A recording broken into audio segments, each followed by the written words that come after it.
empowering consciousness of Martin Luther King, the chaotic drive of personal liberation of Malcolm X, and our African diaspora holding tightly to the fine threads that link to the spirit-given roots of our African identity. But once the English was starting to get tired of Africa, the Afrikaners were ready to take over. And so men like Cecil John Rhodes and Paul Kruger left the South in the battle as Dutch farmers claimed their identity as Afrikaners, the white tribe of Africa. The mighty British Empire struggled to let go, and when it did, the Afrikaners were ready to take over.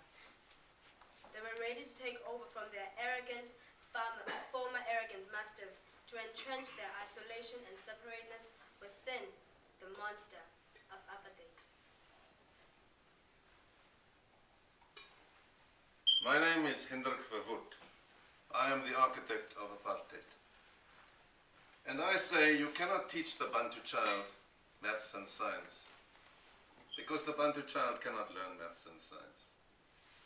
And even if he does learn maths and science, who will work for us?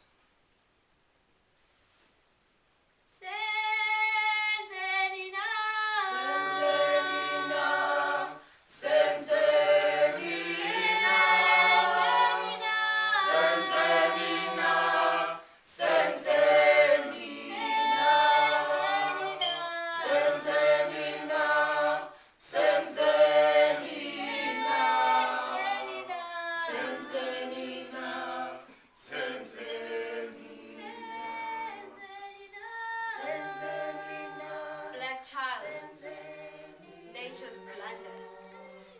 Here I am, lost again and dumped here by the creatures of hell, and left to rot.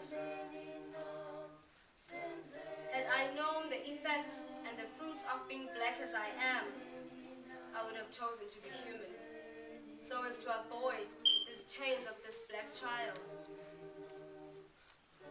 How I wish I was the outcome of black and white, because maybe both would compromise. But oh, not even a compromise can work. Not when it means men crushing men, and soul cringing in fear from soul, with no hope of getting to know each other better, and lots of hope of getting to know each other worse.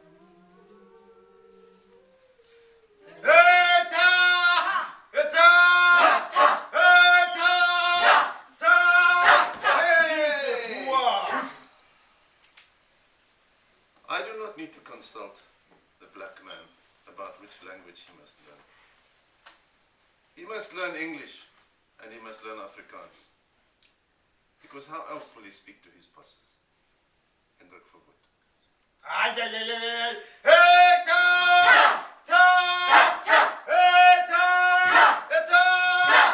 Kill the farmers. Kill the poor.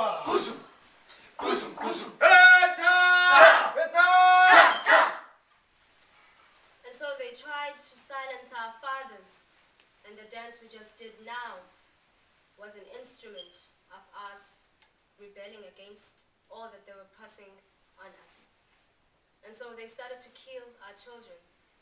In the cities of Sharpeville, Langa, and Soweto, children were gunned down mercifully. But men like Nelson Mandela, Walter Sisulu, Govan Mbeki started to lead us in the struggle. And they started to make us gain our consciousness again.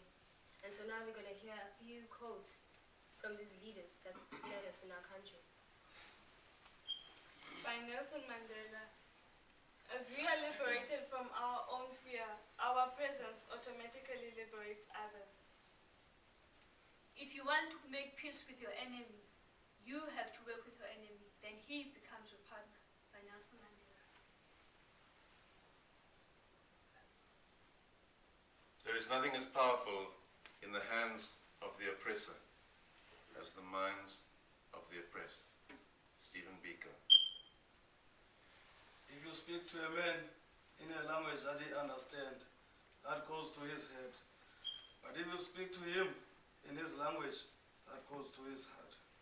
Nelson Mandela. Being black is not a matter of pigmentation.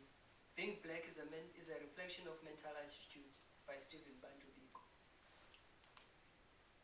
And so as Africans, we still believe. We believe in a rainbow nation, a perfect world with truth and reconciliation, a world shared wealth, a world in which Ubuntu and humanity is restored. And we have so much to celebrate, but we are blissfully naive. We dance and sing, but we are free.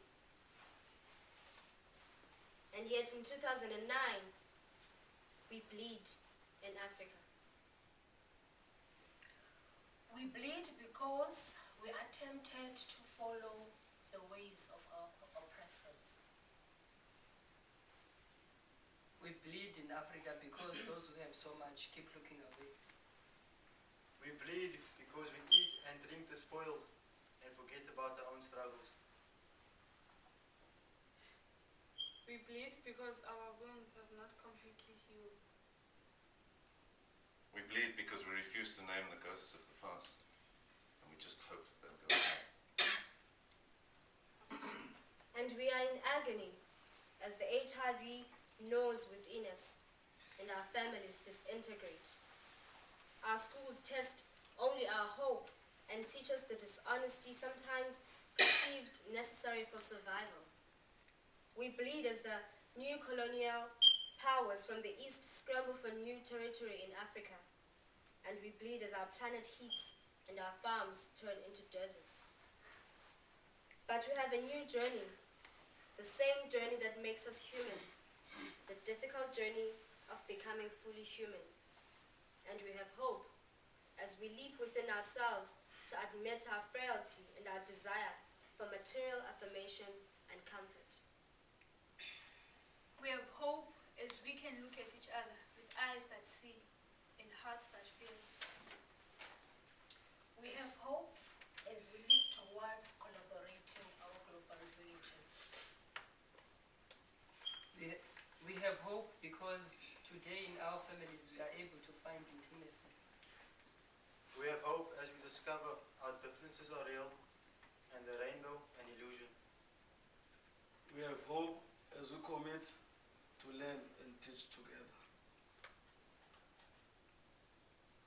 We have hope as we see young people getting together and trying to make a difference in their lives. And we have hope as we can travel across waters and meet new people and look at them and say we are human because of you. And we have hope that we can stand together and create a new world for the children of our children. My name is John Gilmore. I'm a 52-year-old white man. I lived passively through apartheid. I benefited directly by apartheid. While Steve Biko was dying for what he believed in, I was securing my right to an education. I'm a late activist. Coming to full consciousness as an African has taken me a long time, and it's been a long journey. I'm now a proud African, working to bring hope back to our continent. My name is Zonke, a LEAP graduate. I was born and I was raised in the township of Langa. And it is a township and a community that has brought happiness in my life, but has also brought pain as well. But most importantly, it has made me who I am, and I'm a proud African. My name is Dalidi Mpomani. I am a 19-year-old turning 20 this year. I'm doing my second year at VCT. I come from a small village called Nakia in the rural areas part of South Africa. And now today I am able to do things that I wouldn't have in the times of apartheid. And I am a proud African. My name is Asanda Skikaba. I was born in the Eastern Cape and grew up there. I grew up without my father. My mother had to work for us because she wanted a better education for us. And because of that, I'm the oldest in the family, and I had to look after my two brothers and sister. And now I'm busy pursuing